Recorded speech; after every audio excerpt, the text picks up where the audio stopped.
I'd like to call the meeting of the Prince William County School Board to order. Motion is in order for the approval of the meeting agenda. Mrs. Zargarpur. Thank you, Mr. Chairman. I move that the Prince William County School Board approve the meeting agenda as recommended. Do I have a second? Mr. Chairman, Mrs. Williams. second. Any discussion? Please vote.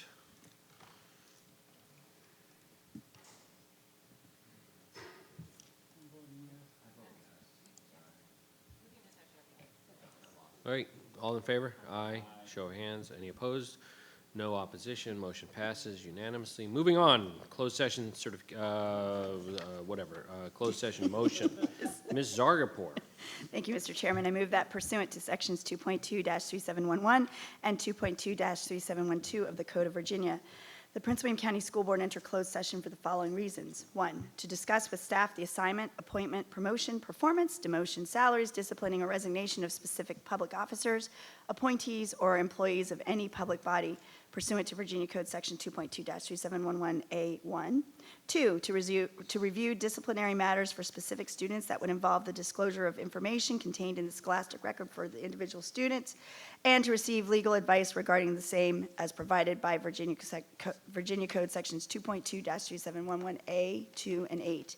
3, to discuss and consult with Division Counsel regarding requests for religious exemptions pertaining to specific students under Virginia Code Section 2.2-3711A. 4, to discuss with Division Counsel and staff actual or probable litigation and specific legal matters involving staff, students, and other civil litigation involving the school division under Virginia Code Sections 2.2-3711A, 7, and 8.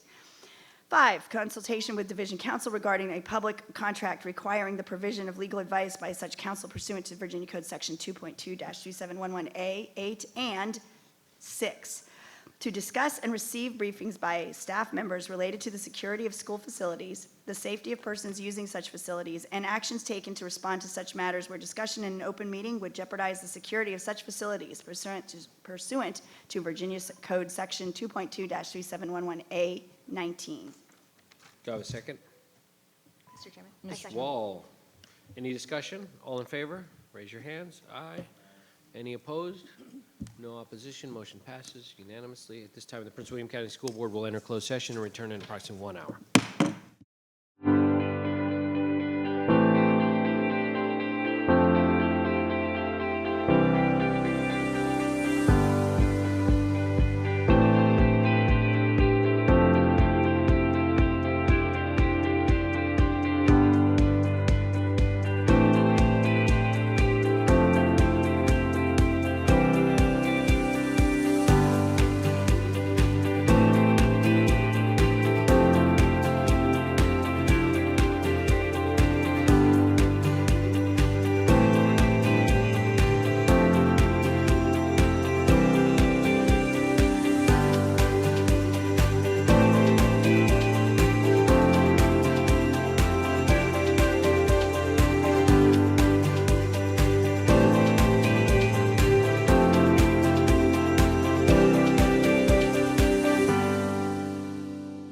Prince William County School Board will now return to open session.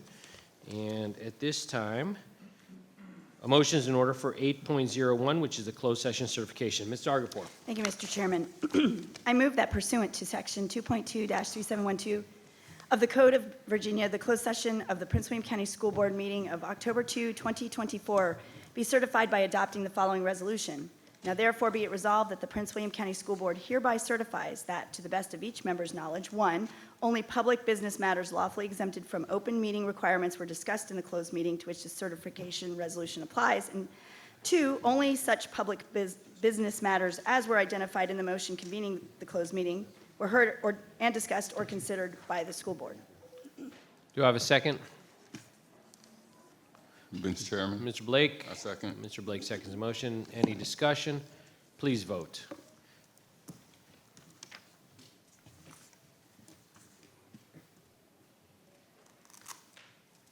And this is the vote on the closed session certification.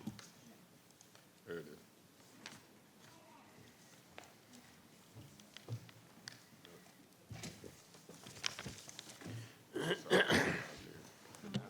The vote is 7 yes, 1 absent vote. Williams, motion passed. Moving on to closed session action item, motion in order for the approval of the appointments and releases. Ms. Zargarpur. Thank you, Mr. Chairman. I move that Prince Williams County School Board approve the appointments and releases of specific employees as presented in the closed session. Do you have a second? Mr. Chairman, I Ms. second. Wall seconds the motion. Any discussion? Please vote.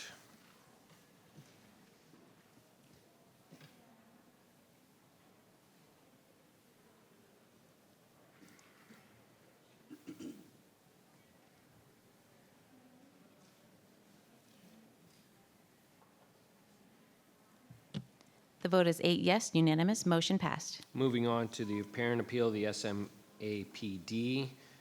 Recommendation of motions in order. Ms. Zargarpur. Mr. Chairman, I move that for the reasons set forth in the Student Management and Alternative Program Department's letter as of September 10, 2024, the Prince William County School Board approve the Student Management and Alternative Program Department's recommendation to reassign student SR 25-023 to Independence Non-Traditional School based on charges of unlawful acts in the community.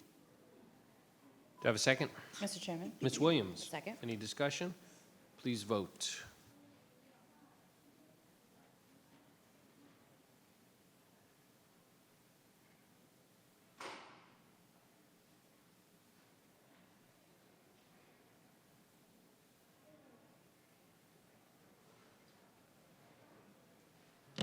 The vote is 8 yes, unanimous, motion passed. Moving on to the request for religious exemption. Mise Zargarpur.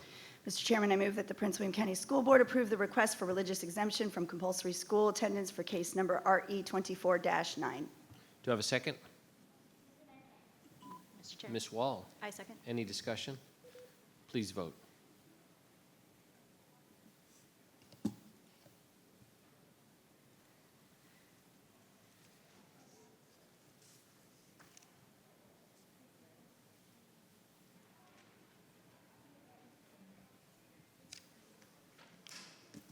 Oh, sorry.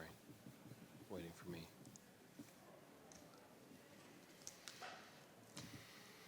The vote is 8 yes, unanimous, motion passed. At this time, we will have the Pledge of Allegiance, and we will have our student representative, Ala Rashid, who's a senior attending Unity Reed High School, to lead us in the Pledge of Allegiance. I pledge allegiance to the flag of the United States of America and to the republic for which it stands, one nation, under God, indivisible, with liberty and justice for all. Okay, excellent. Moving on to our Thriving Future Focus. Thriving Future Focus is an opportunity to highlight the exemplary work being accomplished in our schools that fulfill our vision that every student will graduate with the knowledge, skills, and habits of mind necessary to create a thriving future for themselves and their community.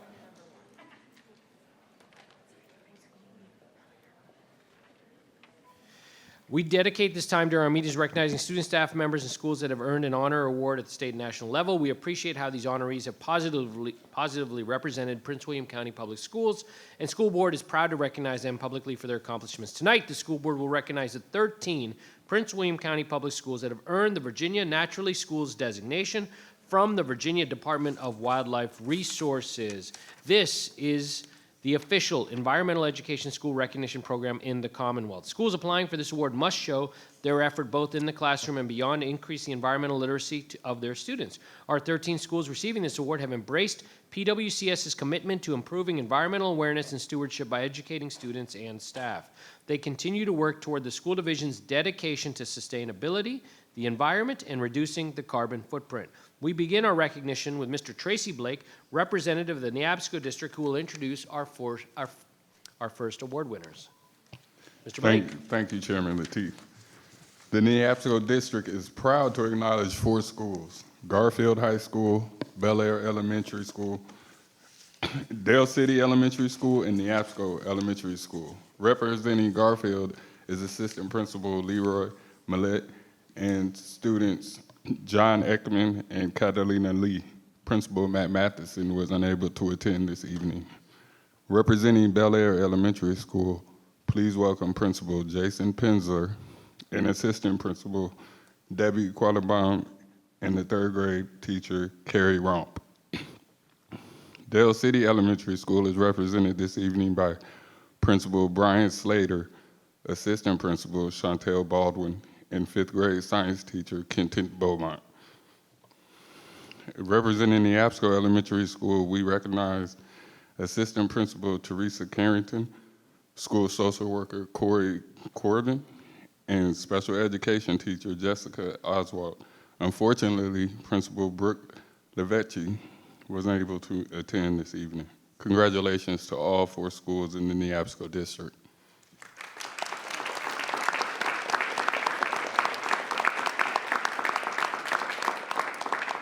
Thank you, Mr. Blake. I now invite Ms. Jen Wall of the representative of the Gainesville District. Thank you, Dr. Lateef. On behalf of the Gainesville District, it is my pleasure to recognize Mountain View Elementary School and Mullen Elementary School. Mountain View Elementary School is represented by tonight by Principal Adrian Harrison, ESOL teacher Julie Grace, and kindergarten teacher Stephanie Clement. Mullen Elementary School is represented by Principal Jennifer Hoffauer and gifted teacher and green team lead Janice Pfeiffer. Congratulations to you both, Mountain View and Mullen Elementary.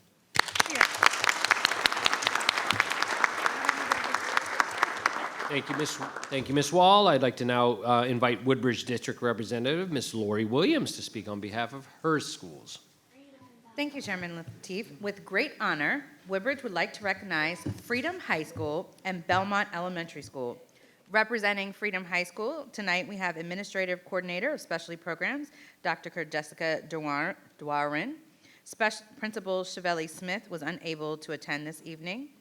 And representing Belmont Elementary School, we welcome Assistant Principal Constance Robinson, Administrative Intern Emmanuel Hill, and Gifted Resource Teacher Dr. Kathy Lamont. Principal Joy Green was unable to be here this evening. Congratulations to Freedom and Belmont.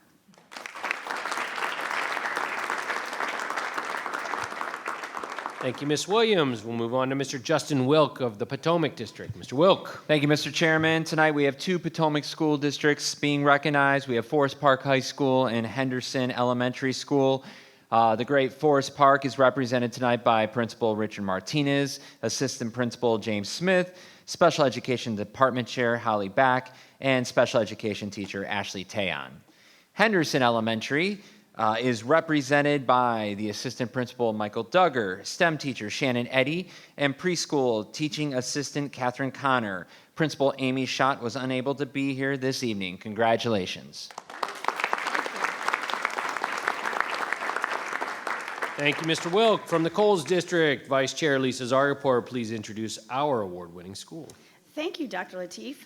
The Coles District would like to recognize Coles Elementary School.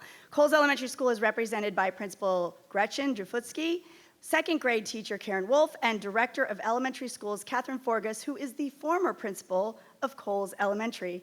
I'm excited to share that this is Coles Elementary School's 11th year to earn this designation. Congratulations.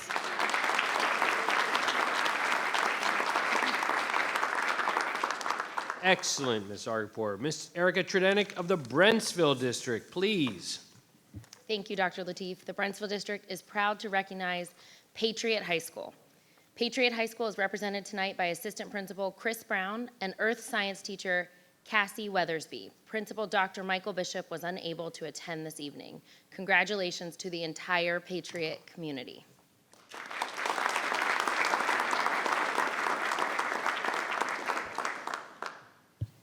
Indeed. From the Occoquan District, I welcome Mr. Richard Jesse. Mr. Jesse. Thank you, Dr. Lateef. The Occoquan District is proud to acknowledge Rockledge Elementary School. Rockledge is represented tonight by Assistant Principal Camilla Dill, Grade 5 Science Teacher Linda Segum, and Echo Eagles Artisan Teacher Erlanda Hester. We are so immensely proud of you. You're all for your recognition.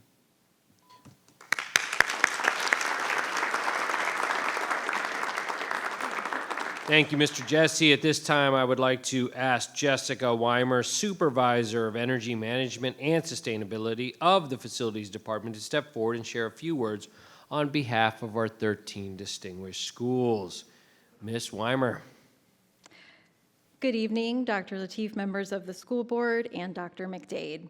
My name is Jessica Weimer, as Dr. Lateef said, Supervisor of Energy and Sustainability in the Facilities Department, and on behalf of PWCS's 13 Virginia Naturally schools, thank you for recognizing their outstanding achievements this evening and for celebrating their dedication to fostering environmental literacy and sustainability within our division-wide community. The Virginia Naturally program is managed by the Virginia Department of Wildlife Resources, and it is the Commonwealth's official recognition program for environmental education. Schools can earn Virginia Naturally more than once by demonstrating continuous progress in environmental literacy year after year. Our 13 Virginia Naturally schools exemplify this commitment by integrating environmental education in their activities and lessons and using their buildings as teaching tools.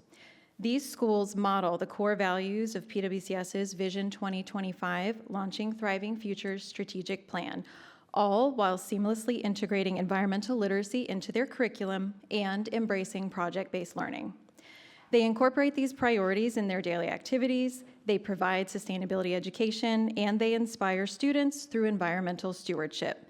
We are incredibly proud of each school's efforts. All 13 schools also participate in the PWCS Energy Challenge, which is our annual incentive-based program that encourages energy conservation and sustainability-related behaviors. Their efforts also contribute to the division working toward our goal of reducing our carbon footprint. Thank you again to the school board and Dr. McDade for recognizing all of these schools tonight for Virginia Naturally recognition. Thank you to all of the administrators, staff, and communities of this school for their unwavering dedication to environmental education. Their commitment is instrumental in providing our students with the knowledge and skills they need to build a more sustainable future. Together, we are creating a framework for a resilient and environmentally conscious PWCS. Thank you.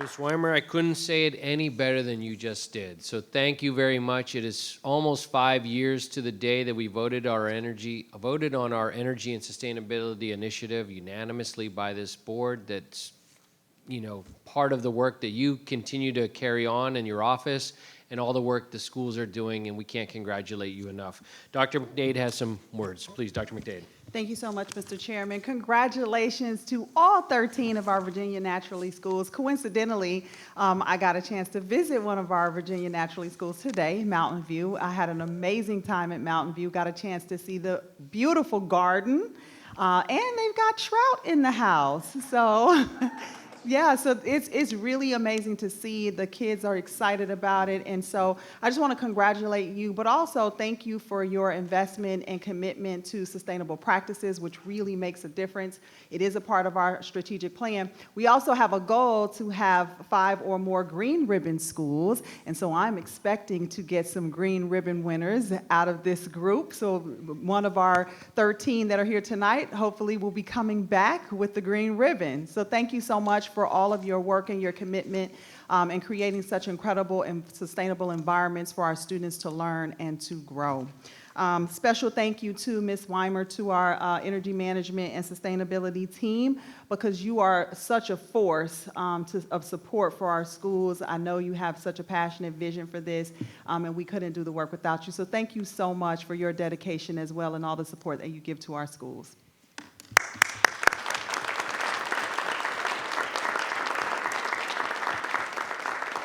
Thank you, Dr. McDade. And at this time, I'd like to request our honorees to come forward for a photo with the school board and receive a small token of our appreciation. We will start with one photo that includes all the elementary schools, and the second photo will include the high schools. We'll start with the elementary schools first. Thank you.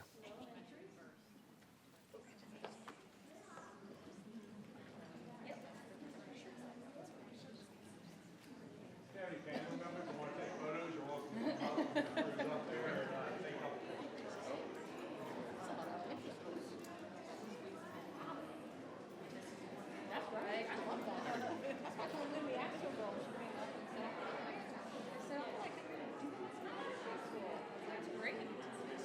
More of that.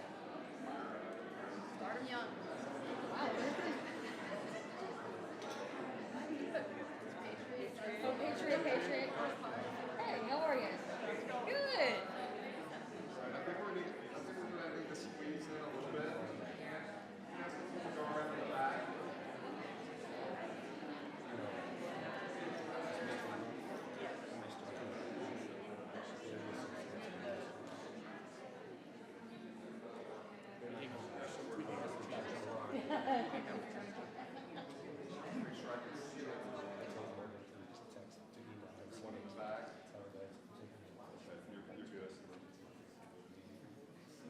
sure I can see all the board members. Perfect.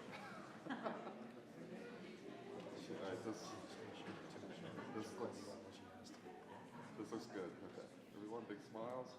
Smile, Justin. Or Mr. Will, sorry.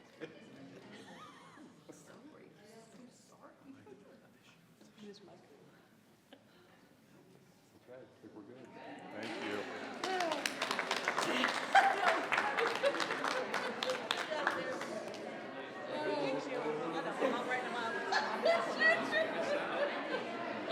When they clear out, we'll have you guys go up.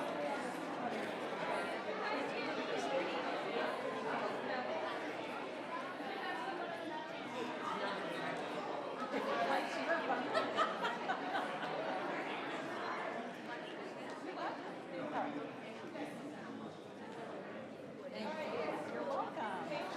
Patriot, where's Patriot?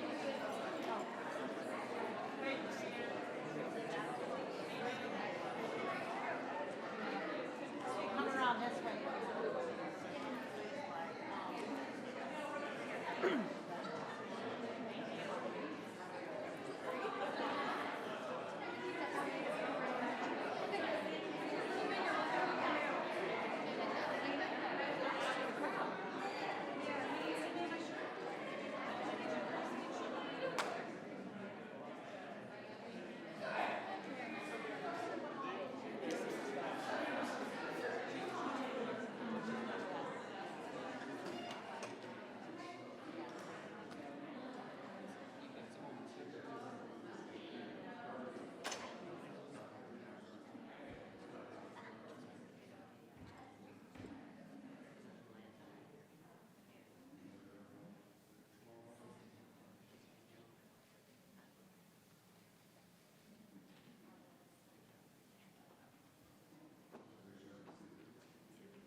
Okay, thank you, everyone.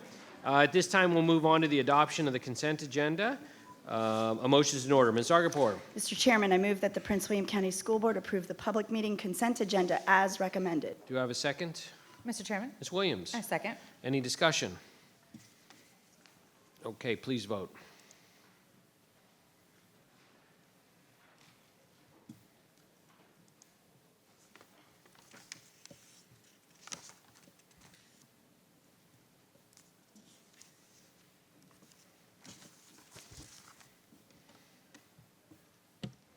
The vote is 8 yes, unanimous, motion passed. Okay, moving on to acknowledgements and recognitions. Ms. Zargarpur. Mr. Chairman, I move that the Prince William County School Board approve the acknowledgements and recognitions as recommended. Do I have a second?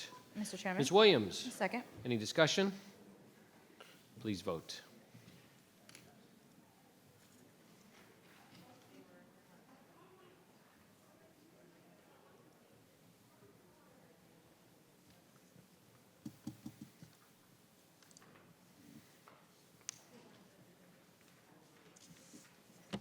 The The vote is 7 yes, 1 abstain, Tredinick. Motion Next. passed.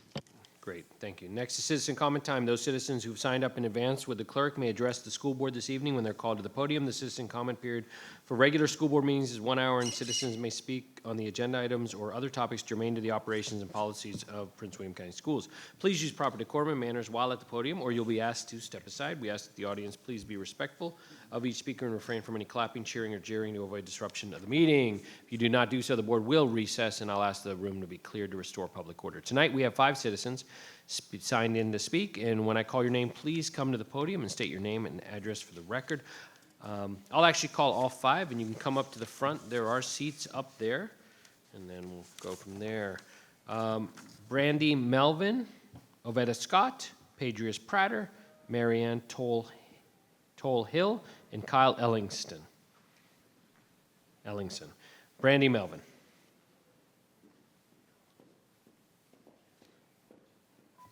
Brandy Melvin. Okay. Ovetta Scott.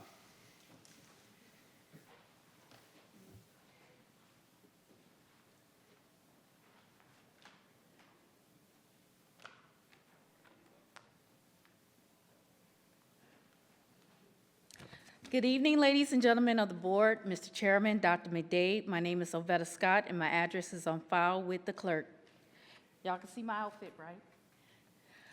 I want you to know I did not wear this outfit to be disrespectful to you, but to show you an example of what my colleagues and I must look at every day for my young ladies. Some of my colleagues, especially males, can't address these situations without it being taken out of content.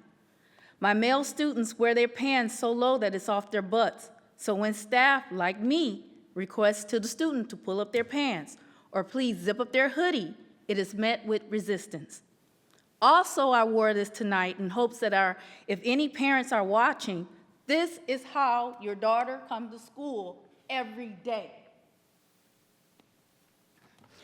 My question is, what happened to the dress code and the code of behavior? When did schools become a place of come as you are instead of a place of learning for youth? How can I set high expectations, develop critical thinkers, or elevate the learning environment if students can come dressed inappropriately, speak to adults disrespectfully, and misuse the technology given to them? Next, I know we have a collective bargaining agreement, but it did not fix the culture of the teaching community. There's been a lot of administrative changes, and with that comes a lack of real leadership experience. Here's what I'm implying. Just because on paper someone has an admin certificate, does that mean they are fit to lead or assist in leading a building? So far this school year, I have received calls from teachers across the county on how school leaders are misusing their power in various aspects of student versus staff circumstances. When did students get more rights and protections than staff? There are always 2 sides to every story, but to automatically punish the staff member is not the answer. I am an advocate for due process for both students and staff. In the end, if we want to continue to launch thriving futures, it is more than this summative assessments, benchmarks, SOL data. It is about the culture, the learning environment, and the value of this profession. Thank you. And I didn't mean to disrespect you. Thank you. Padrius Prater. Padrius Prater. Okay. Marianne Toll Hill.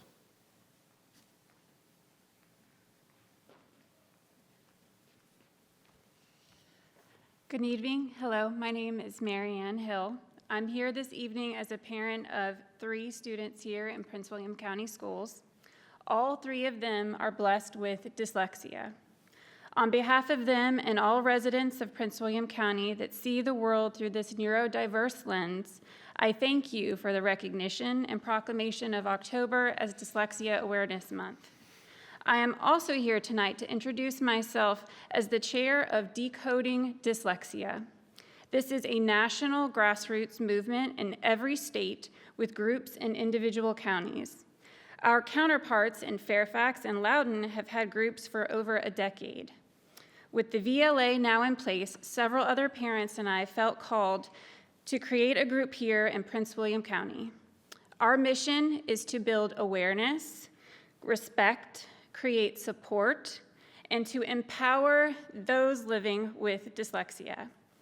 We call upon all parties, school boards, teachers, supervisors, libraries, businesses, churches, everyone that is involved in raising our children to do three things: care, listen, and learn. It is an unseen, misunderstood disability that needs far more than just a monthly spotlight. To achieve our mission, our chapter is partnering with the Virginia branch of the International Dyslexia Association, the 3 Prince William school systems, the Prince William libraries, and businesses with the Prince William Chamber Foundation. We are a busy group, and we are already just getting started. I want to thank Dr. McDade for letting us already work within the special education department. Nobody knows this disability better than those living with it or the parents of those who have children living with it. I also look forward to using my new position on the SEAC committee to continue to keep the discussion of dyslexia active long after the month of October. Since I only have 3 minutes, I can only highlight a few quick facts. I implore you to read more about dyslexia, so I've provided handouts with some highlights. But the 2 facts tonight I'd like to leave you with is, it is the most common disability in school systems, but it is the most unidentified. And number 2, 1 in 5 of this population is affected. That translates in Prince William County to 18,400 students. There are only currently 13,600 students in all of special education. So again, they are the least identified. I will wrap up tonight by saying dyslexia is complicated and contributes to the ongoing literacy crisis in Virginia and our nation. Tonight, I am calling to meet with each one of you individually and to have us work together to address this population. Thank you for your time, and thank you for honoring my children and all the children with dyslexia. Thank you. Kyle Ellingson. Kyle Ellingson. Okay. That wraps up citizen comment time. We are now moving on to 1501 Energy Management Sustainability Program update. Dr. McDade. I would like to invite our Chief Operating Officer, Mr. Vernon Bach, to come forward. And I know our Energy Management and Sustainability team is also here. We heard from Ms. Weimer earlier. We'll be hearing from her again. And they do have their annual presentation to the board on our program update. Thank you, Dr. McDade, and good evening, Dr. Chairman Lateef and members of the board.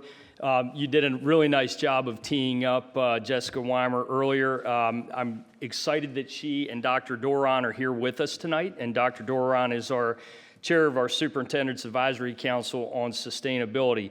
I just want to say and give this team a big shout out because virtually the whole team is here tonight. It's a small team, but it's a very mighty team. And you're going to hear about tonight all the accomplishments of this team in reducing our energy consumption, saving the division significant cost, but also reducing our environmental impact. And also about imparting knowledge and skills with our students on environmental sustainability, and being good stewards of our environment. So without further ado, I'd like to invite Jessica to please join me and share with you this update. Jessica?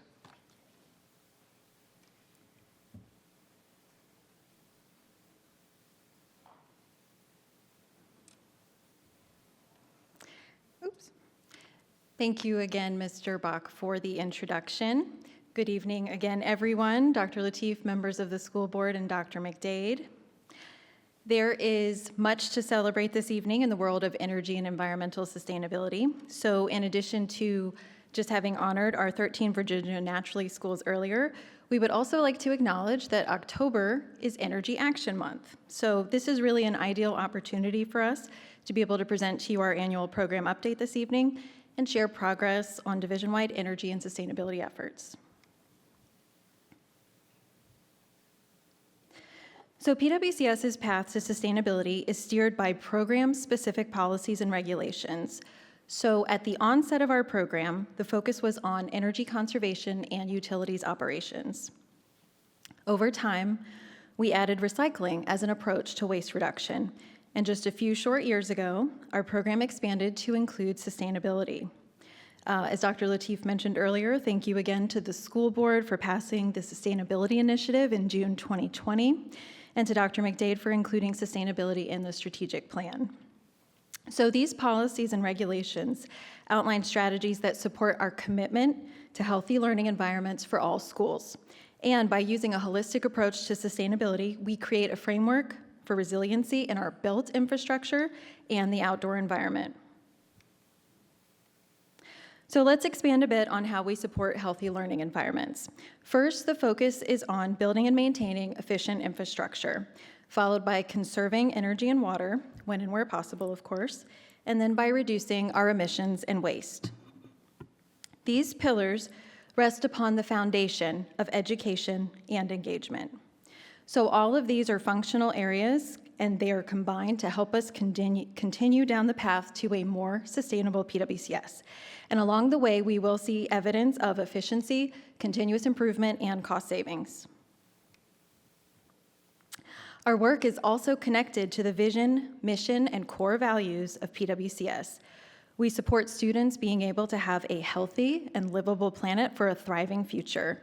And we promote hands-on experiential learning to help students solve real-world problems, all while modeling actions for environmental and fiscal stewardship. We are also connected to the strategic plan through commitment to positive climate and culture. So here we have sustainability-specific goals and priorities related to environmental literacy, using the building as a teaching tool, and reducing our dependency on fossil fuels. This past year, we saw evidence of significant division-wide progress in energy and sustainability. So, starting with high-performance facilities, we place an emphasis on energy conservation and infrastructure, and I'd like to highlight a few of those projects now. So, beginning with the geothermal HVAC renovation at Bel Air Elementary, we can report that this project is nearing substantial completion.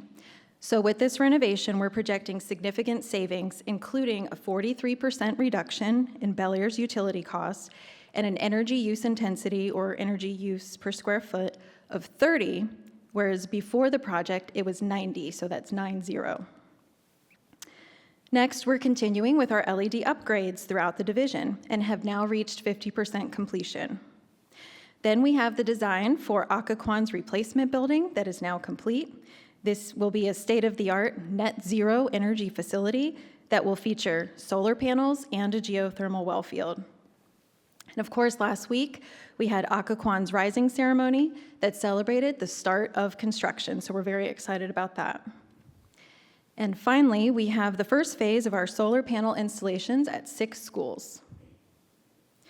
Those schools are Battlefield, Bevel, Gainesville High School, Kilby, Kyle Wilson, and Forest Park. So the size of the arrays do vary among the buildings and depend on the roof type, size, and structure. So for example, Battlefield High School is the largest array at 770 kilowatts. Kilby will be the smallest at 170 kilowatts. We can really appreciate the scale of these arrays in the pictures on this slide and then on the previous one. But I would like to draw your attention to the bottom left of the slide. This is a screenshot of Bevel's solar dashboard. It gives teachers and students access to making real-world connections to their building. They can see current and total energy generation from the panels and better understand the array's environmental impacts. So each of the solar schools will have a similar dashboard. Jessica, where do we find this dashboard? Is it on the school website or on the Prince William County website? I believe, is this available for the Jennifer. public? Is this a public dashboard, Jennifer, or? Right now, it's accessible to the school, but we can look Not into to that. the public? Mhm. Or to the students it's accessible? Yes. Oh, okay. To the students and Okay. staff. All right. So each school will have their own unique. So continuing down the path, we come to environmental literacy. This past year, we achieved several significant outcomes, including publishing a division-wide environmental literacy plan to help guide our efforts. I would like to note that we are one of only 3 jurisdictions or divisions in the Commonwealth to have one, and we are the largest. We also expanded our network of environmental community partners, which really enriches our programs, and we introduced targeted and extended. I apologize for a second, I lost my place.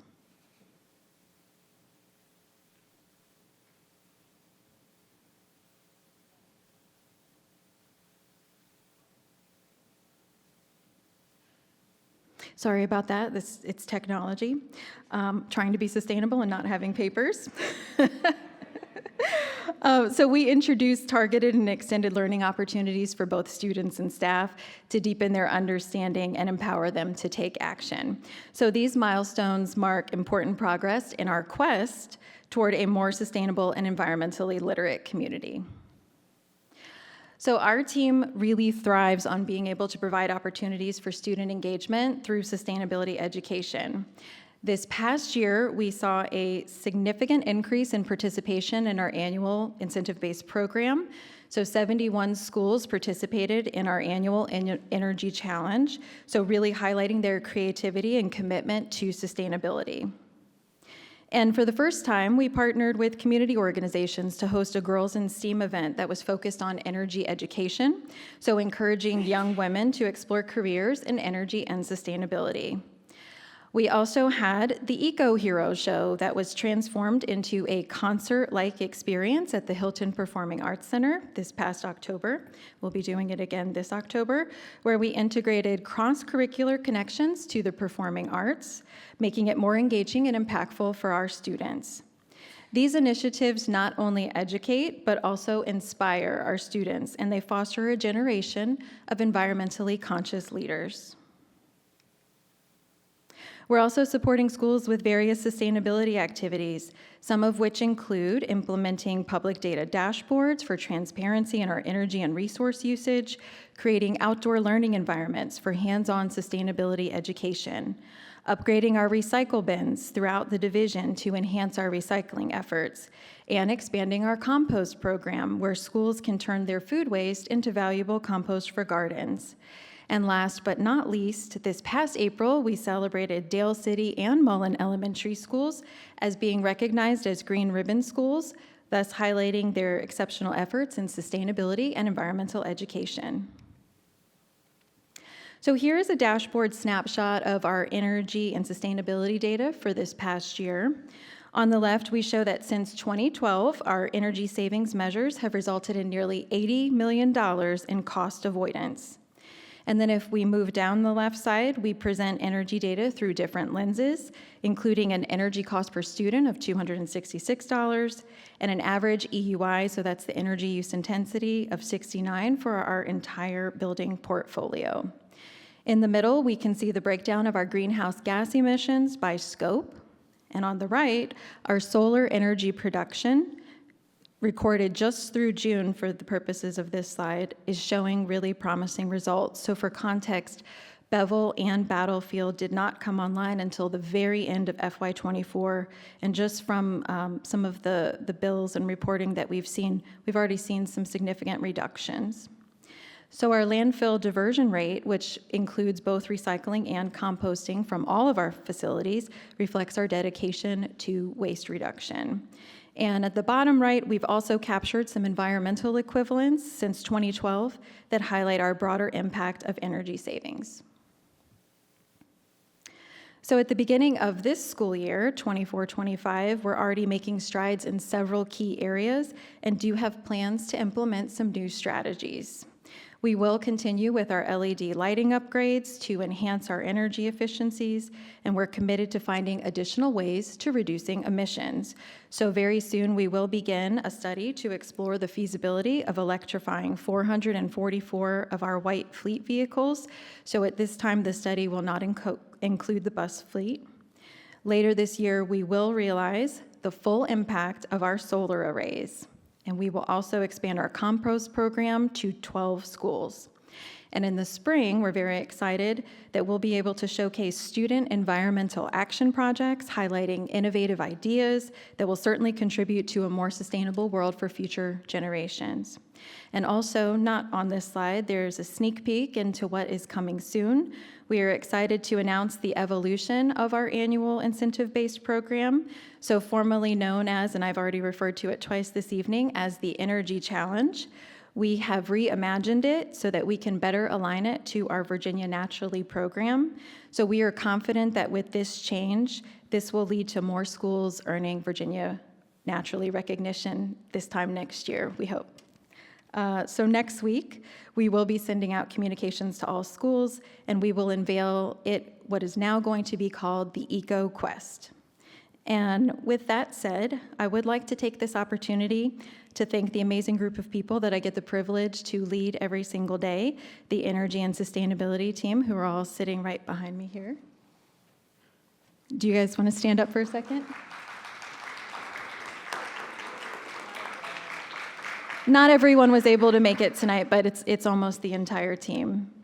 So we believe that every school can be a green school, and this team consistently lives out this collective vision every single day through their dedication and all of the work that they do. We would also like to thank the Facilities Department, our Assistant Director, our Chief Operating Officer, all of the sustainability liaisons at all the schools, and every single collaborator, because there has been a lot of fantastic collaboration this year throughout the division that we've worked with, and so we just want to thank every one of them. And together, through our collective efforts, we are making significant progress in energy and sustainability. And a key ingredient to this success has been the work of the Superintendent's Advisory Council on Sustainability, or as we like to call it, SACS. So through this engagement, the SACS has made timely and impactful recommendations for continuous improvement in sustainability. The council is chaired by Dr. Jessica Doron, who is also the Specialty Program Coordinator at Freedom High School. We thank Dr. Doron for her continued leadership and expertise, both of which have been essential to the success of SACS. So at this time, I am pleased to invite to the podium Dr. Jessica Doron to present to you the SACS report. Thank you, Jessica. Good evening, Dr. Lateef, Dr. McDade, members of the school board. As Jessica mentioned, I am Jessica Doron from Freedom High School. Before I get into the annual report, I would like to provide an overview of the SACS. The council is dedicated to advancing our division's sustainability goals. We are composed of a diverse group of community members, staff, and students. The council consists of a total of 22 appointments, 19 voting members, and 3 student alternates. These appointments are made by the school board, the superintendent, and the energy and sustainability team. All members are considered based on their expertise and commitment to sustainability. Within the council, there are 2 subcommittees, education and high performance. The education group discusses sustainability education. It focuses on integrating environmental literacy into our K-12 curriculum and making place-based connections to student learning.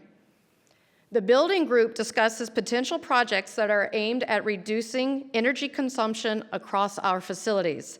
It also explores emerging technologies that could potentially improve PWCS's equipment and building efficiencies.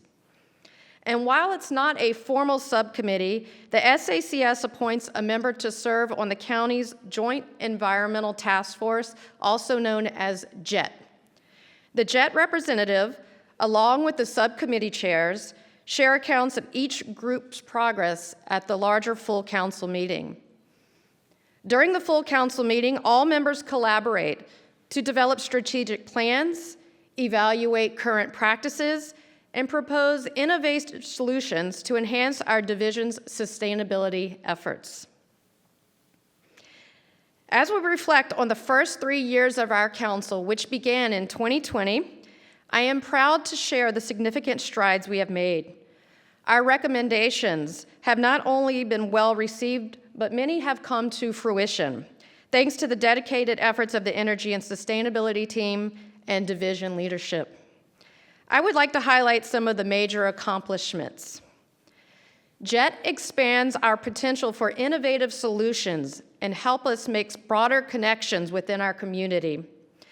Additional staff for Energy and Sustainability team help PWCS better address growing needs and challenges in energy and sustainability.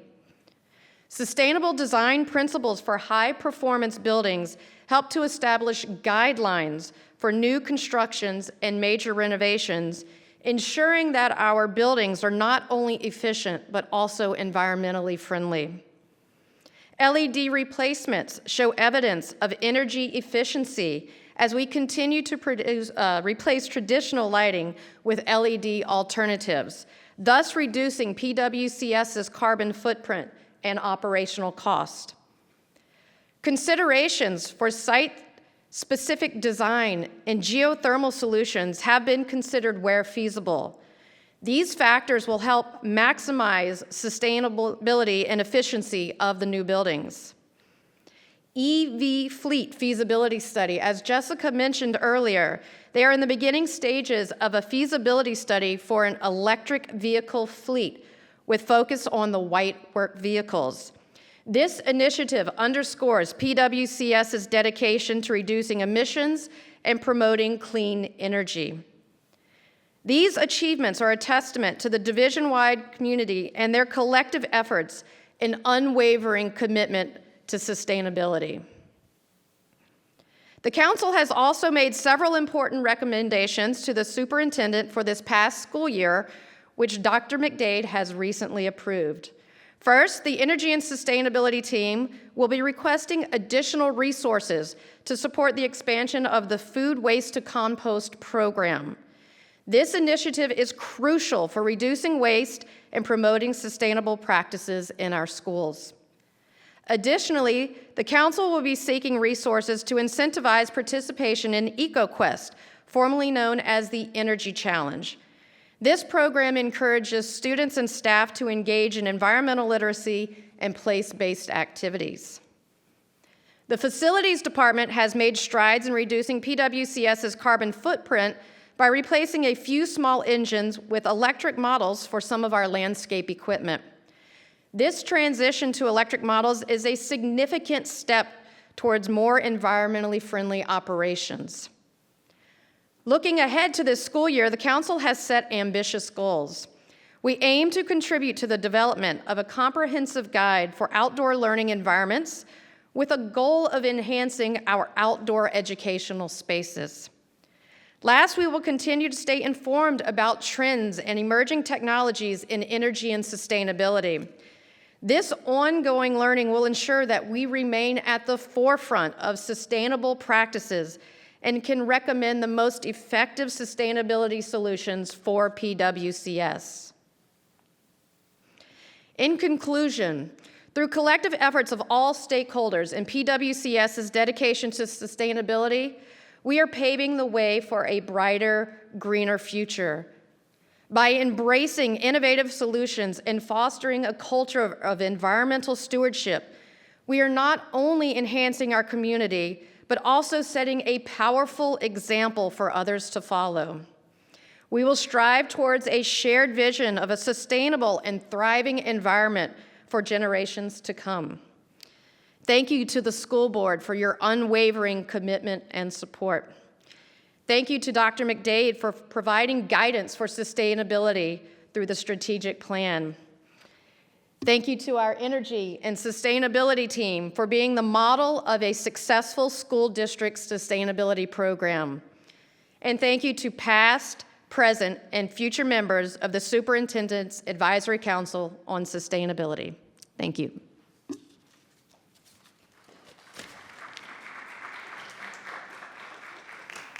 Mr. Chairman, this concludes our report, and we're happy to answer any questions. Okay. So let me start because I'm just thrilled, and thank you, Jessica, for correcting me. It was 4 years ago, actually, 2020.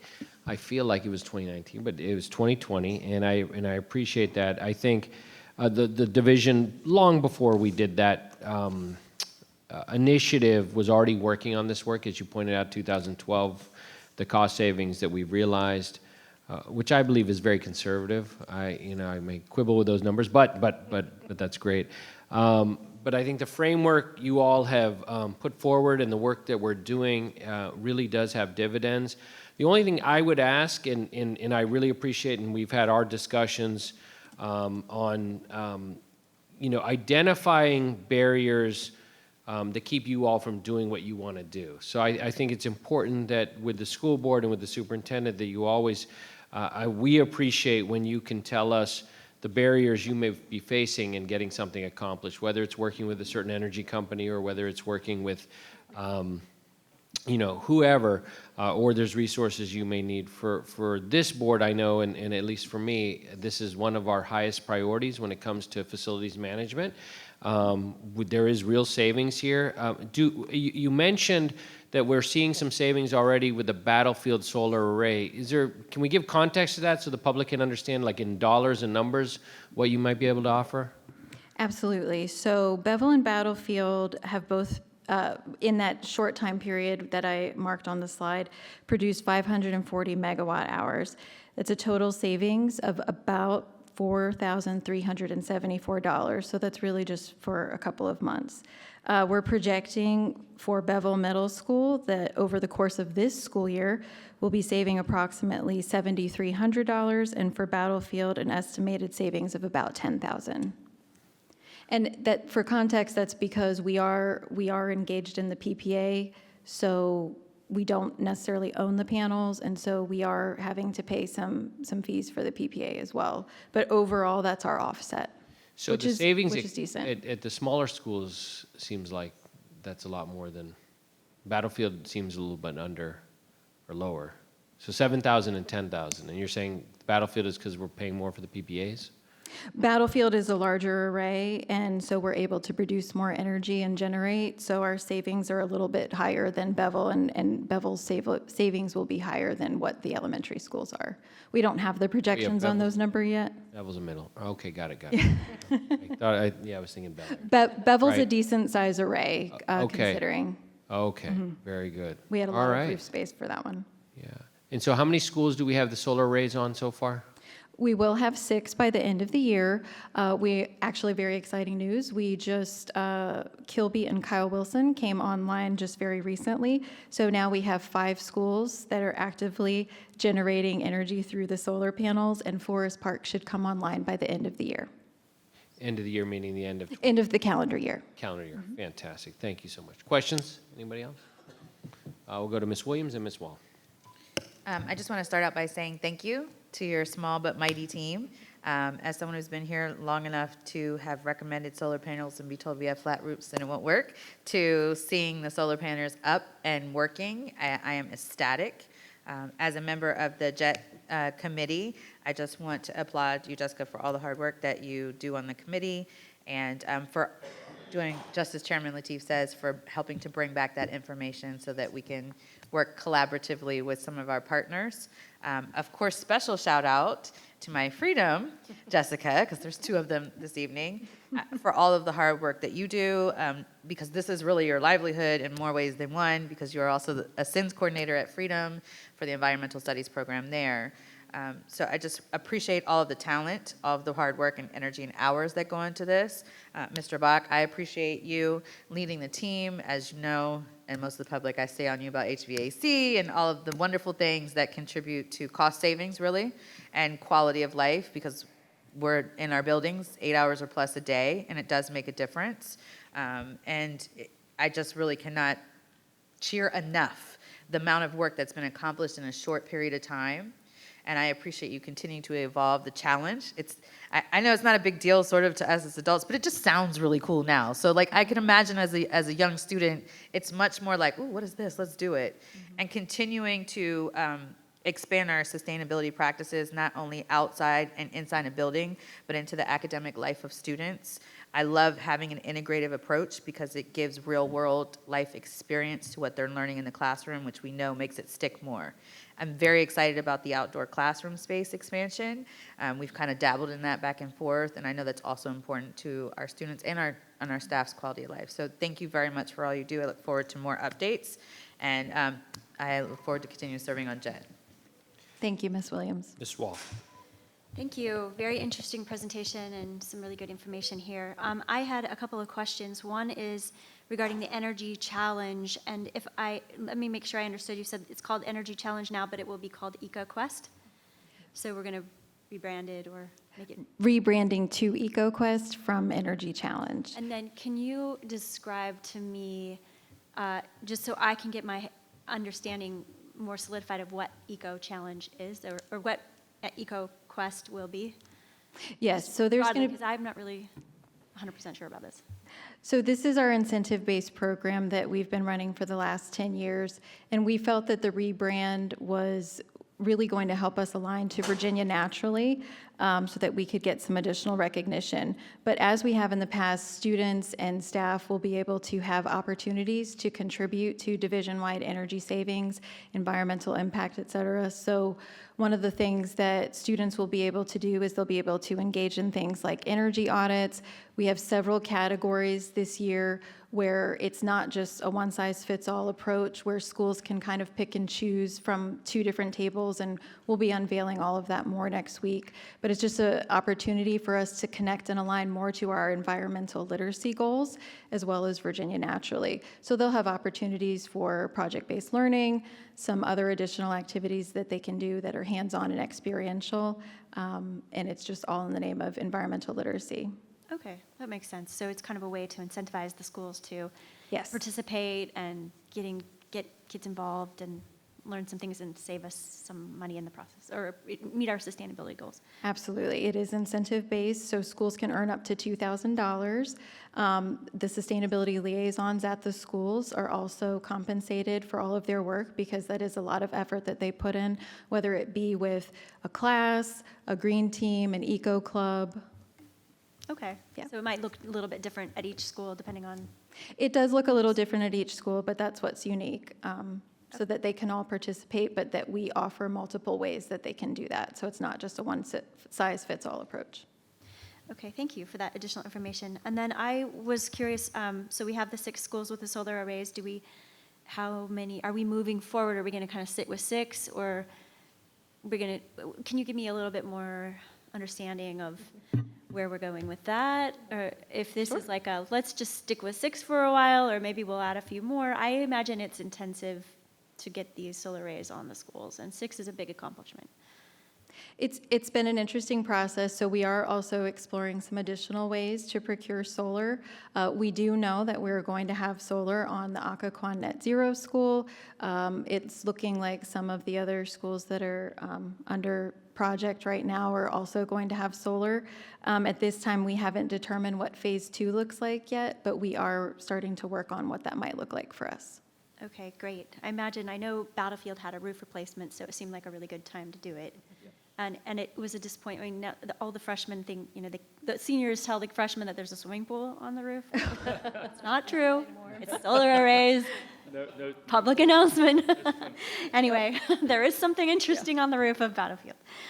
Okay, well, that's cool. And I imagine there might be some cost savings maybe out there to get these solar arrays for, I don't know. Who knows? The market is always changing.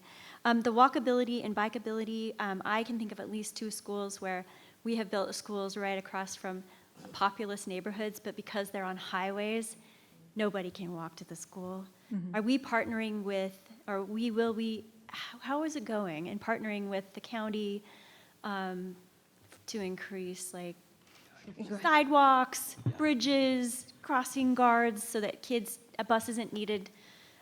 I don't know where I'm going with this exactly, but I know if we have a goal to increase walkability and bikeability, we're going to have to use county resources to help us with bike trails and walking trails and maybe crossing guards or any bridges, anything like that.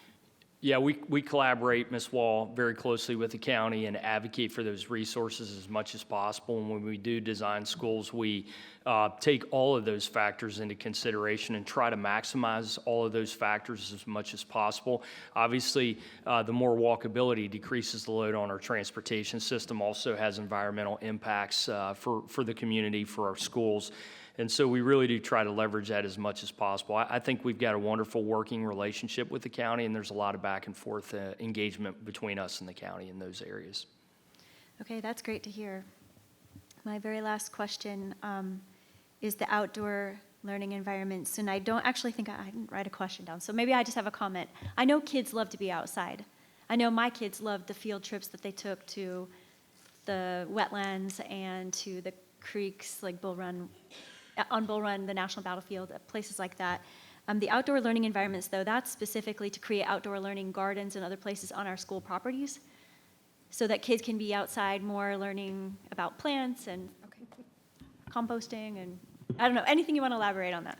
Well, Dr. Dwaron does have some excellent outdoor learning environments at Freedom High School, as do so many of the schools. And we like to use that term because I think it encompasses everything that's outdoors. So whether it be outdoor classrooms, opportunities for watershed experiences on the school grounds and gardens, greenhouses, and things of that nature. So we're kind of putting it all under that one thing. And so an opportunity with SACS this year is to help us develop a guide for that so that schools have some additional resources in their planning. Okay, that's wonderful to hear. I do know one of my students took an environmental environmental science, sorry, I'll get it eventually. And her favorite part of the day was leaving the school and going down to the water areas that are near Battlefield and just spending an hour and a half in the mud. So I think if we can, and we have a lot of we have a lot of environments like that on our school properties, I believe.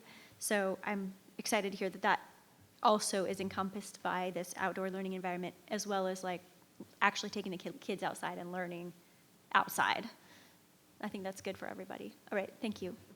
Thank you, Ms. Wall. I had Ms. Tredenick, then Mr. Jackson. So we rent the arrays, the solar panels. Do you want to go ahead? Go ahead. We entered into a solar power purchase agreement, and yes, we do rent the arrays. We don't own the equipment. There are some benefits of being in a PPA because any maintenance to that equipment we're not responsible for, and it's a 25-year lease. And so there is an offset to some of the savings with that lease, and Jessica referred to that earlier, but yeah, we're a part of a solar power purchase agreement. 25 years. Wow. 25 years. Okay. Yep. Vern, you're going to stay that long then. Geez, what will we'll that be put saving me at? money I'll long be after he's 78 dead. up here. I'm just joking. Mr. Jesse. I had the same question. Great. I just said we were to be saving money long after Vern's gone and we're gone. Mr. Wilk and then Ms. Argapol. Yeah, just more of a compliment. Thank you all for being here tonight. I appreciate it. I know it gets late and stuff like that. I mean, the evolution of this, I can remember when this commenced in 2012. I was a teacher, and I can remember still the consternation of some staff saying, oh my God, we have to unplug the refrigerators over Christmas break. So it's great to see kind of where this has gone, not only from the micro level, but the macro and the savings that this has provided the division. So thank you all very much. Ms. Argapol. Yeah, I just wanted to point out that this seems to be a very unique opportunity for localities to take on what they wish. I know our students are very concerned about environmental everything. Like, I teach in elementary school, kids talk about this stuff all the time, especially when there's weather events or the no snow winters, things like that. So they're very aware of this, but I'd like to also just point out to the public that this is a nice opportunity to show what a locality can do for itself. We didn't have to wait for the federal government to tell us to do it or the state. We just did it. So thank you to everybody who's been working behind the scenes to create an environmental literacy plan, to create these spaces for our children to learn in and to go to. And we know that there's a connection, between mental health and being outdoors. I know I have a constituent who would like to talk about play in middle school. So, but all of these things are really important, and they will connect with our SOLs that we're expected to be teaching our kids. There's careers that can be launched from these activities many years down the road. So I just wanted to make sure people understood this was a really unique opportunity to be able to do something like this. Thank you. Okay, so I'll just wrap up. Thank you for your leadership. I think our leadership in the school division has pushed the county to move forward, especially with JET and working with them. That has been fantastic. And then I would leave you with one charge, Ms. Weimer, Mr. Dworum, and Mr. Bach, that we'll be redoing our strategic plan in the next couple of years, and so I think we should be very aggressive with the goals moving forward in the next strategic plan and reevaluating how aggressive we need to be to get to net zero. So I would really challenge the committee and challenge your office on this work. I think this board is committed to doing this work, and we're willing to listen, and we want to hear, aggressive approaches to doing the best we can. Thank you very much. Okay. And Dr. Lateef, I did hear a desire from you maybe to see if we can get these energy dashboards forward-facing, so that's something we can investigate to see. That would be terrific. Yeah. And the other, I guess, a couple of quick questions. Do you know the other two schools that have environmental literacy divisions? Jessica, you said we're one of three. Do you know the other districts? Clark County and Arlington County. Okay, and then there was another question, and I know this might not be a popular question, but I have to ask it. I know we have this incentive program, the EcoQuest thing. I mean, why aren't we mandating it, Dr. McDade, to all the schools? I think the presentation time is up. Oh, I see. I think the board would like to see certainly more schools doing it. So if any schools are out there listening, please take advantage of the incentive opportunities. Thank you. Thank you guys very much. Thank you. Next, we will move to student representative time. Thank you. Tonight, we have joining us on the dais is Student Representative Ala Rashid, who is a senior attending Unity Reed High School. Please, Ms. Rashid. Thank you, Dr. Lateef, sorry. Good evening to the Prince William County community, school board members, and Dr. McDade. My name is Ala, and I am excited to be back on the dais representing my fellow peers. I'm yet again honored to be up here as one of your student representatives. As we enter week 7 of the school year, I want to just push on the idea of inclusivity in the division, as it is something that is very necessary and important. Our student voice committees are used to implement this as they are growing student leadership and community growth. I can't wait to continue my work with them throughout the school year as the year progresses. Now, in regard to the new and final cell phone guidance from both Governor Youngkin and the VDOE, there has been some feedback from students as it has been a big topic of public opinion. After reaching out to students, not only at my school, but other schools via the Student Senate, many feel that the new guidelines are, one, unnecessary, as the current guidelines put in place from the school division is working well enough for them to be more productive, and two, unsafe and impractical, as many high schoolers who have responsibilities outside of school, whether they are work or familial ones. For middle and elementary schoolers, though, these new guidelines are necessary as they are young and they don't really need cellular devices outside of school, and they don't have the same responsibilities as high schoolers. But high schoolers have many things unassociated with school, such as familial responsibilities, jobs, and volunteering roles. And these roles require the skill of communication, and that's used using cellular devices. And I feel as if, after speaking to the Student Senate, the current policy enacted by the school division is something that is seen to be more practical and beneficial in the eyes of students, as it allows us to gain more time management skills with our usage of cellular devices, because it gives us certain points of day, allowing us to gain the skills needed to be more time manageable. Sorry. It gives us a better idea of cell phone-free learning, because we're allowed to then balance our time with us being able to use phones during lunch and balance our time needed for when we need to communicate with our outside school activities. And cell phone use is growing everywhere, with jobs using them now, also volunteering roles. So giving us a chance to grow from it and getting better at how we learn with cell phones rather than without cell phones is more beneficial and needed. Another note on this topic would be the fireside chat that was hosted at Old Bridge Elementary School. I personally was unable to attend, but the alternate representative, Kaylee Tome, was able to attend. And the First Lady of Virginia, Ms. Youngkin, and Dr. Jonathan Hyatt, sorry if I pronounced that wrong, had hosted it together to provide further insight on why they feel the policy was needed and why it was needed to be enacted. And the open dialogue between the community provided more insight on the new guidelines and the reasoning behind it, as it allowed families to be able to express their concerns and hear more of why the governor and Dr. Hyatt and other larger people in the in the state felt it was needed. And this event had also highlighted our county's strength in adaptation as well as the growing community we have present because many students and parents were present as well as admin. Overall, the new guidelines do have beneficial aspects as technology can be crucial and harmful in some ways, with social media being very harmful and causing insecurities and things like that, because I can tell you I've experienced that myself. But it can also be beneficial as technology is growing in the world with AI and just in general, QR codes everywhere is just growing. So I think that we need to also just take charge with that. And I do think that what the county and the division has now is very beneficial. But the new guidelines then do have some parts that aren't practical, just as I said.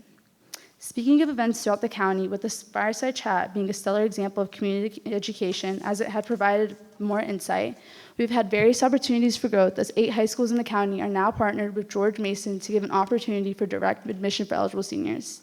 This has given seniors very easeful year a little bit more with college applications as it makes their lives less stressful, with mine being an example. But it also gives an opportunity for growth as it provides a way for an easier access to college resources, with many of the schools, including my own, being Title I schools. So I do urge all eligible seniors to apply, and I'm very thankful that we were able to have this opportunity.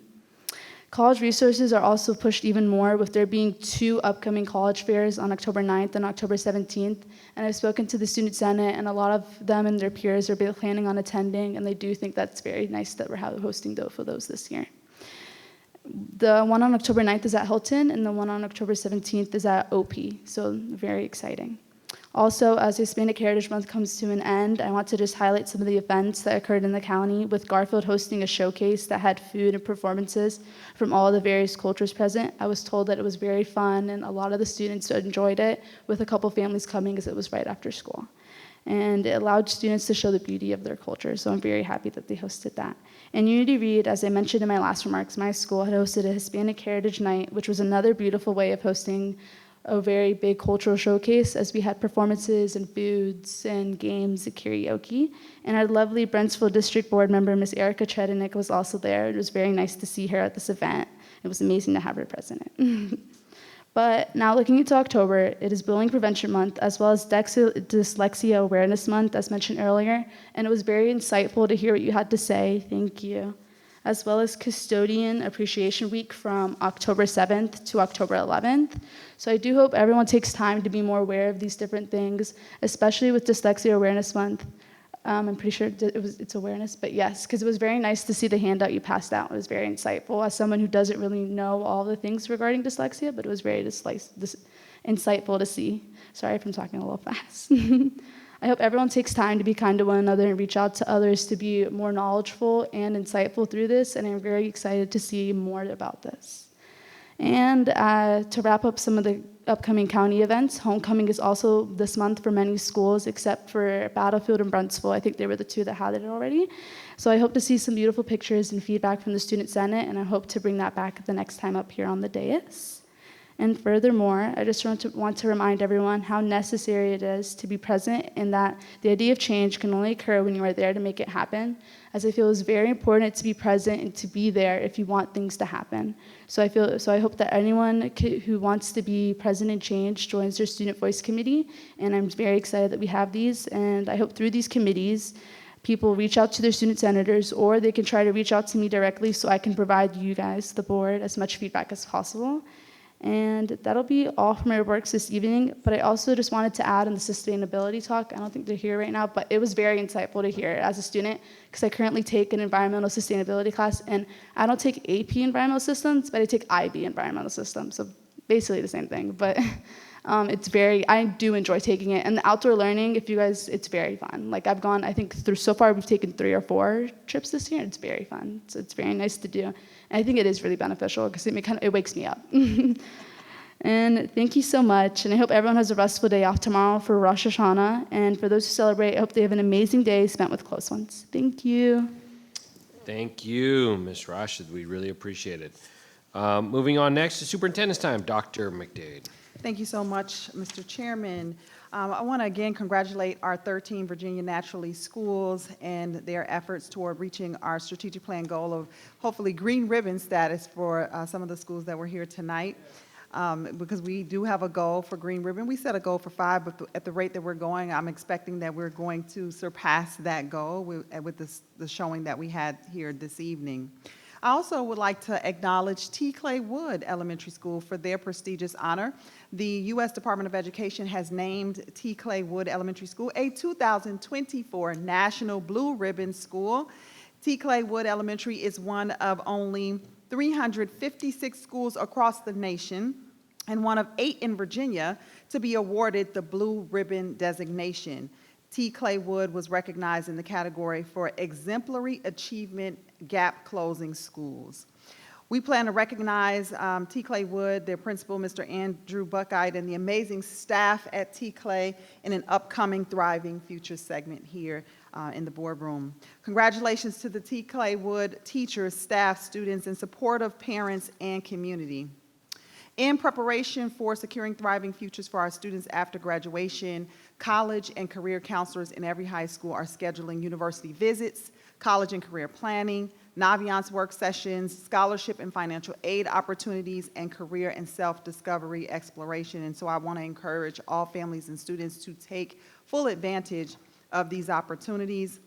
We already heard from our student representative about the college fairs. We'll be hosting 2 college fairs in October. I'm just excited that you were fully aware of it and your peers are aware. The first is at Hilton High School on October 9th, and the second is at Osborne Park High School on October 17th, and both will be held from 6 p.m. to 8 p.m. These college fairs provide an excellent opportunity for students to begin the planning process for post-secondary education. There'll be tiny talks, meet and greets with in-state and out-of-state college and university representatives, free application for federal student aid, which is also called the FAFSA.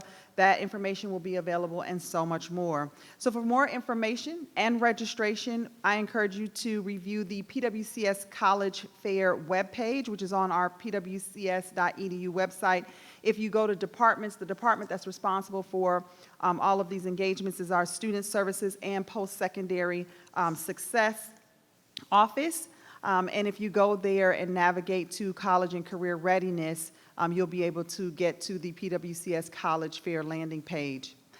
In addition, as we talk about college preparation, I want all families to know that all grade 9, 10, and 11 PWCS students will be taking the PSAT or preliminary SAT on October 9th. Grade 9 will take the PSAT 8-9, and grades 10 and 11 will take the PSAT and NMSQT. The PSAT is a diagnostic test of future performance on the SAT and provides students opportunities for potential scholarships through the National Merit Scholarship Program. That's what the NMSQT is, and that happens during their 11th grade year of high school. The PSAT also helps guide academic planning for participation in advanced coursework, and a qualifying PSAT math subscore can also be used as a substitute test in place of the Algebra 1 SOL as a verified credit toward graduation requirement.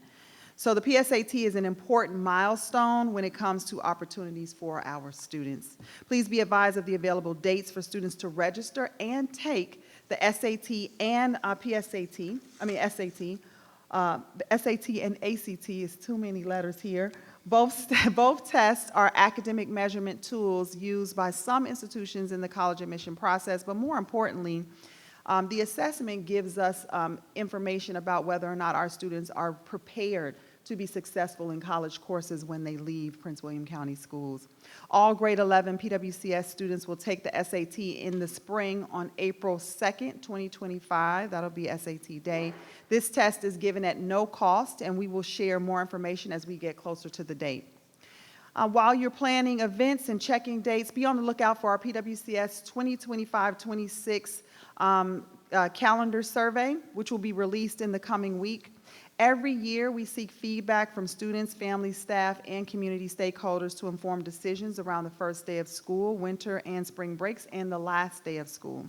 Whether we're providing post-secondary planning, course selections, dual and certification enrollment, internships, or mentorship opportunities, PWCS is here to help navigate the path ahead, ensuring that every student graduates on time with the knowledge, skills, and habits of mind necessary to create a thriving future for themselves and their community. Mr. Chairman, that concludes the superintendent's report for this evening. Thank you, Dr. McDade.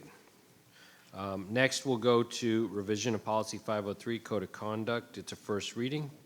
Dr. McDade.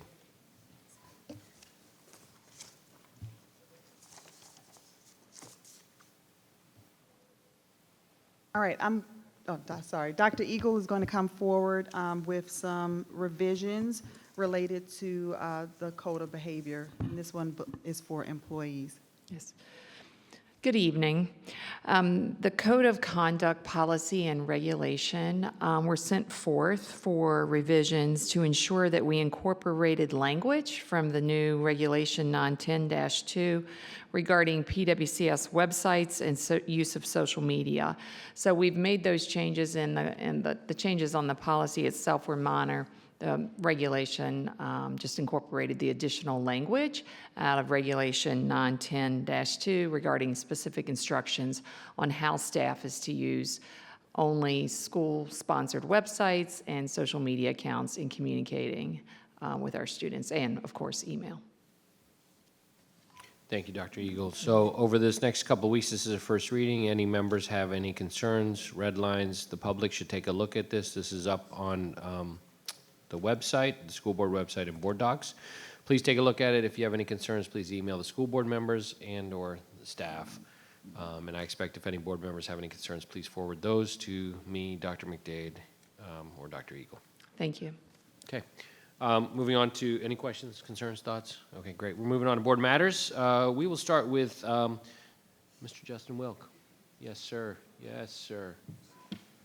Thank you, sir. I have quite a few things to say, so I'll try to get this done, and of course I will get it done in 3 minutes. So tonight, we did pass in the consent agenda policy 264 that talks about the redistricting and process initiation to open, close, or expand capacity when the school board potentially otherwise directs. So I already mentioned that I'm not ambivalent to the fact of the rising number of trailers being put on one of my particular sites. And so, you know, my goal is to make sure that the rising student population doesn't encumber on the overall learning environment of that school. So maybe next meeting or in 2 meetings, I will be putting a motion forward to ask and direct the division to make contingency plans, options, not voting on those, but options to look at the possibility of relieving some overcrowding. Because I'm doing this because I was propitious in thinking that when we were doing the new elementary boundaries for the new Woodbridge School, that Covington Harper would somehow be stretched in there, but it did not, to my chagrin. So unfortunately, this is kind of the action I'm taking. I believe Erica's going to put Haymarket in as an option too, to talk about that for her side of the county. So summary, I will be seeking the approbation of the majority of my board members to make sure that we can pass this and get some plan in action, so at least we can vote. And so the residents of the Potomac Shores community, or whatever ones we put on this amendment, know that the board at least looked at the options and the opportunities of what we can do to relieve some of that overcrowding. So that was that. Real quick, suicide awareness walk. It's done traditionally every spring at Forest Park. This year it was moved to the fall, so that will be actually Saturday, I think starting at 8 a.m. I will be there. That's happening. I put a plug in this for every election year, every presidential.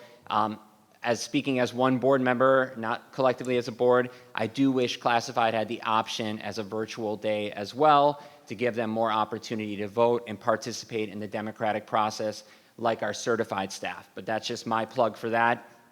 And also, congratulations to Rebecca Smith.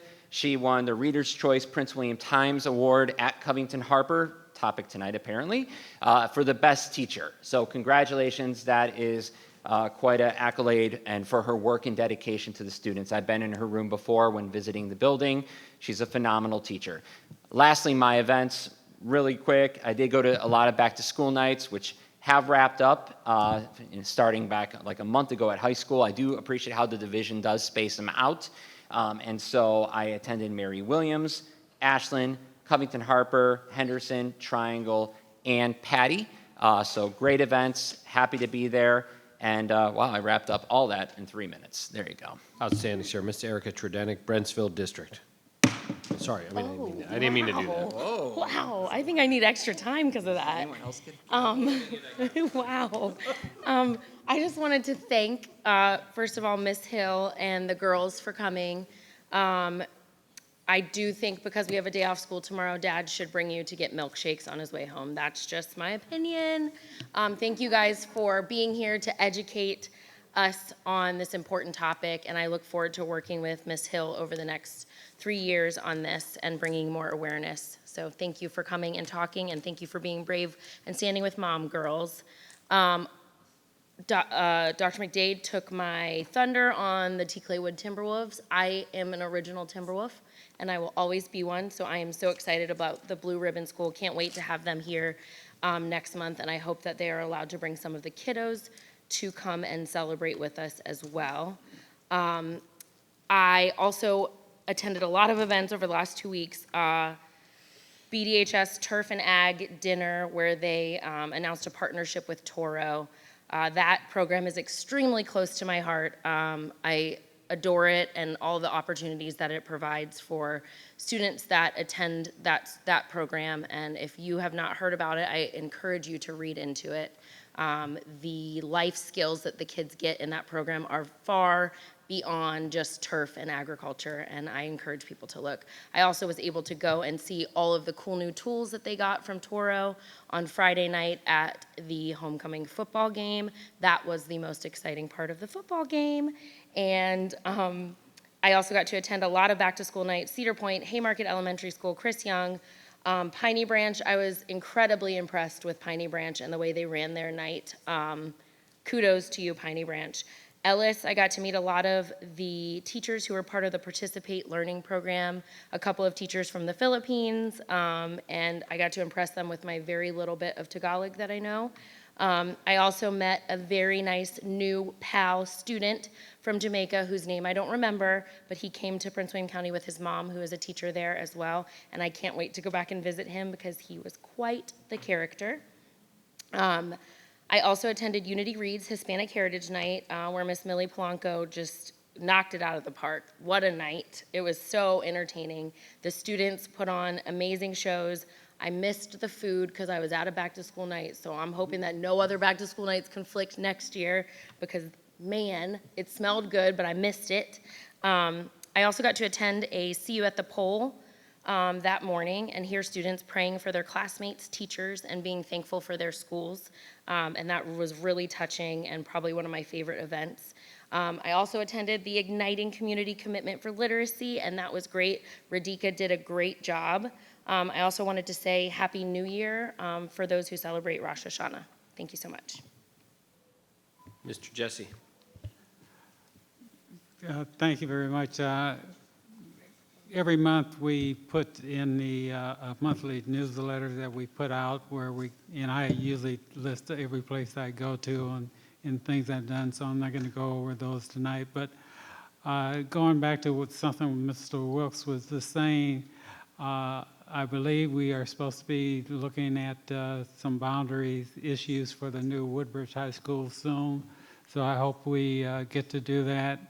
I also would like to remind the staff that the program capacity study is underway in 2 high schools that I was very interested in. I think hopefully is done at Woodbridge High School and the Garfield High School program studies. As soon as we could get those, I would love that. So those are the things, but I do think that we talk about doing boundaries, and I think we need to have a plan when we're going to do those so that we can get going on those. Thank you. Ms. Wall. All right, thank you. I'll start out by thanking the citizens who came and spoke tonight. First of all, about what kids are wearing, I do hear this from kids and teachers, so I think that's an important issue that is being raised. among other issues that Ms. Scott raised. And I'm also thankful to Marianne Hill and her kids, and they actually stayed for the whole meeting, which is quite impressive. Thank you so much for your spotlight on dyslexia. It is a real concern and a very big challenge. I'm excited about the VLA. I also know that we need to intensify our efforts to make sure that we help every child learn to read. So it's that important. So thank you for your advocacy. I've enjoyed back-to-school nights. I was able to visit all of my schools, minus one, just because of scheduling. It was so great to see everyone. It is tough with multiple nights and multiple events all on the same night. One issue that was raised to me was why we do high school, middle, and elementary, and I'm actually not sure about that rationale, but a lot of the elementary school parents, because it's so late in the year, they kind of are not quite sure what they're doing there. But I think there are ways that elementary schools are getting around it, but I would be interested in knowing if it would be worth switching them, so elementary's first, but there's probably a rationale, and I'm interested in learning about it. I attended on the 19th a Sinclair Parent Advisory Council, and there was a huge turnout, so I'm really excited. That's in our strategic plan to promote parent engagement through the Parent or Principal Advisory Council. I'm not sure if it's parent or principal. Either way, I guess, PPAC. It was really exciting to see so many people. So if you're a parent and you're out there interested in serving, that's a great place to get involved with the way the decisions that are made at the school level for running the school. Wow, I'm losing time quickly. I also attended the discussion between First Lady Suzanne Yunkin and author Jonathan Haidt. That was a powerful discussion as a policymaker. I take that very seriously, the decision-making power that we have to influence policy.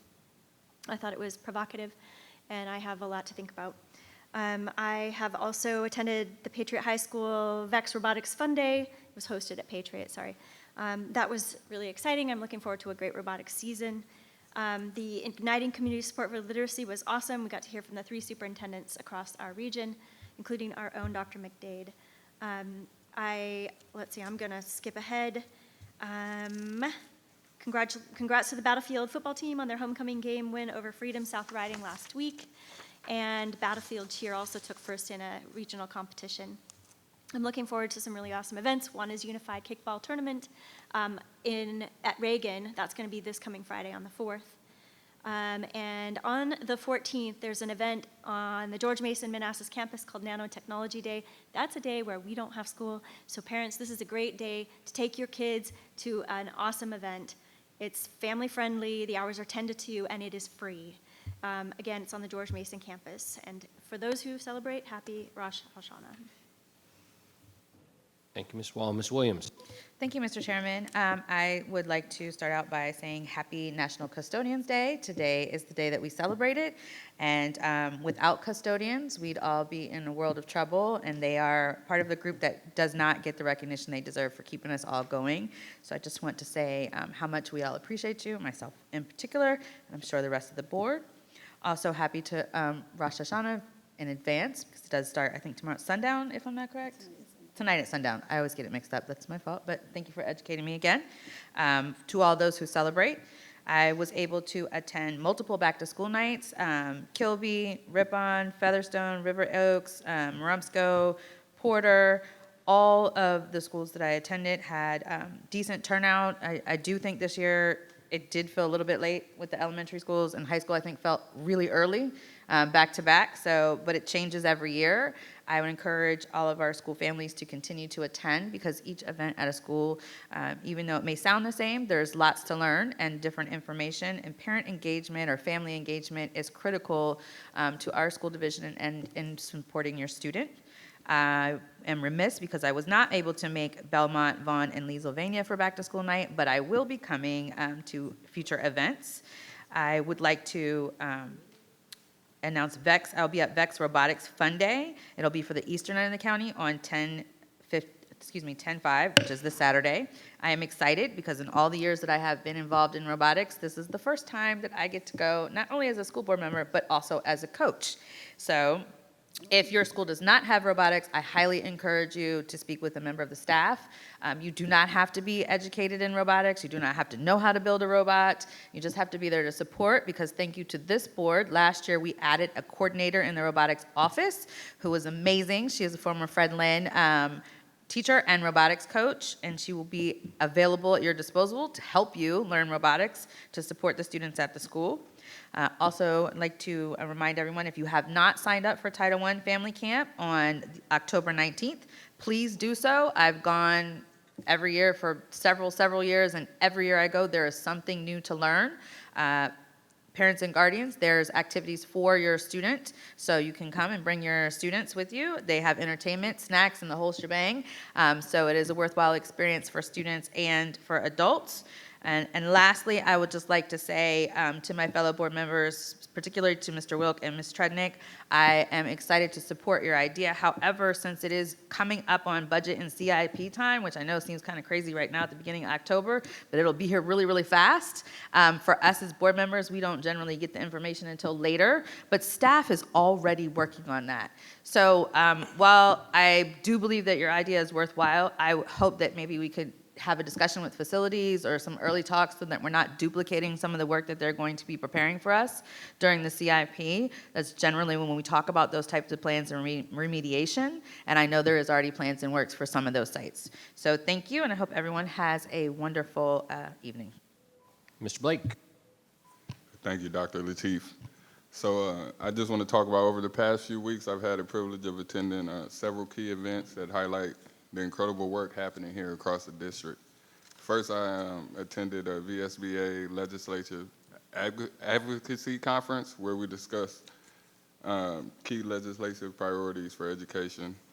These discussions reaffirmed the importance of securing essential resources such as mental health funding and early childhood education support. We also discussed the cell phone policy. I also participated in the Head Start Policy Council, which focused on the ongoing commitment to early childhood education. This program is critical for ensuring that our youngest learners receive the foundational support they need to thrive. And then I also attended the fireside chat with a lot of my board members, and it was very powerful. It really changed my opinion because I was in the camp of we should keep things the way they are, but he made some really strong arguments for why we should change them. So I'm up in the air right now. But it was very good. And I think the discussion ties directly to our district's focus on our students' well-being and our mental health support. So I really liked that event. And then I also attended the Igniting the Community for Literacy event, which was a stakeholder luncheon, and it featured Dr. McDade and two other area superintendents, and Dr. McDade was answering all the questions. So, and then this event emphasized our collective responsibility to improve literacy outcomes for all students, highlighting the partnerships necessary to foster a culture of reading and learning in our community. And then in the spirit of community engagement, I attended the Dale City Christian Church annual community outreach event with Dr. Lateef. He was there. And it was a wonderful opportunity to see our community coming together to support families, students, reinforcing the importance of partnerships in education. And then I also attended many back-to-school nights, so Neabsco, Minnieville, Penn, King. It was great to meet with students, teachers, and parents as they begin to prepare for this school year. The enthusiasm and dedication from our educators and families were clear, and I'm excited about the positive start to this year. Lastly, I attended the rising of the Occoquan Elementary School, which is going to be our district's first net zero school. And you just had our sustainability presentation, and it's really awesome that our kids are going to get to go to school and learn in such a environmentally responsible building and environment. But thank you. My time's up. So. Thank you, Mr. Blake. Mrs. Argapor, Vice Chair. Thank you, Dr. Lateef. Let's see, I did get to go to a couple of different back-to-school nights on Yorkshire Elementary and Westgate over this past week. I also spoke to the Manassas Women's Club about how we are doing as a county. Some of the people were from City of Manassas Park, so that gave me an opportunity to also talk about some of the changes that are coming from VDOE concerning school, the evaluations of our schools. It's the accreditation and accountability measures. So there's a lot of information that has yet to be kind of pushed down into the divisions, but we know that it is coming and that there will be some changes. So we did talk a little bit about those changes that we do know of. I did get to go to the fireside chat with Dr. Height and the First Lady, and I have a child. I have 3 daughters, and my youngest was the one that I thought I could protect from the evils of the internet, and I found that there were things that she could work her way around. I take this very seriously because I know how it affected my child. So when I hear high school kids talk, I have the parent perspective, and I am very worried about our kids, especially since there's a lot of things out there. I'm also worried about our adults. I'm reading another book by Dr. Height, and he talks a lot about being able to critically think and to be able to get valuable information and how to evaluate it and understand it. So I've done a lot of reading in the past couple weeks. I met with some constituents not too long ago about the use of our tracks at our high schools. We currently allow Forest Park and Colgan High School are open for the public. There's hours, and it's on their websites. I would encourage Prince William County Public Schools to maybe find one out west and maybe another one out east, because I know Forest Park isn't too far down the road from Colgan, and that still feels a little more centralized. So I hope we can look into doing that. And to those who celebrate, I hope you have a very wonderful Rosh Hashanah, and I yield my time. Fantastic. You've heard a lot about our Net Zero. Please watch the video. We had a great groundbreaking for the new Occoquan Elementary rebuild. Very exciting. And I think we're, along with Arlington County Schools in the Northern Virginia area, leading the way on energy and sustainability. This month, we'll be implementing the new Hazel Health mental health services that are open to all students. Students and parents must opt in. And if your students are experiencing mental health challenges, concerns, they can get a mental health appointment with a mental health specialist virtually within a couple of weeks of signing on to the program. And that service will help guide you to resources that may be available here and further resources online with this new program that we're implementing. This program has done well in other school districts across the nation, and we're hoping to see that effect here. Please go to the website and learn about that. Third, I'm very proud we've achieved a number of accolades since Dr. McDade has come here. The niche rankings for school divisions came out on Monday. Prince William County Schools has moved up to 14th best school division in the Commonwealth. We were started at 26 when I started on this board, and we have significantly made considerable improvement. And that is based on a holistic view of how our schools are performing and how our students are performing and how our teachers and staff view the schools and how they perform. So I'm very excited about that. Regarding cell phones, I appreciate First Lady Suzanne Yunkin coming to Prince William County Schools, holding a fireside chat with former UVA professor Jonathan Haidt, who has written a best-selling book that's still on the best-selling list called The Anxious Generation. I would encourage all parents, all students to read that book. I will, from time to time, I telegraph my positions from up here on where I'd like to see the school division go. For example, early start times or later start times for high school. That's always been a thing. They haven't been able to get that done. But I will tell you that on the cell phones, I do have full agreement with the Virginia Department of Education's bell-to-bell policy at all levels. And I will be moving forward to push for that as well. I'm happy to speak to the student senators, student members of the school board regarding my position on that, and I'm happy to hear others' concerns regarding that. But again, the research indicates that bell-to-bell is the right way to go. I enjoyed attending the Brentsville District High School's program to accept the donation from Turo with Erica Tredenik. It was an excellent program, and please listen to Dr. McDade's encouragement of you taking the PSAT. The PSAT is a critical test, a critical first entry into taking your college admissions test, and I think it's very important to take that seriously. I want to thank Ms. Hill and her efforts with decoding dyslexia, and we look forward to working with her over the next few months and years. And that is it. Good night. Happy Rosh Hashanah for those celebrating, and school starts on Friday morning.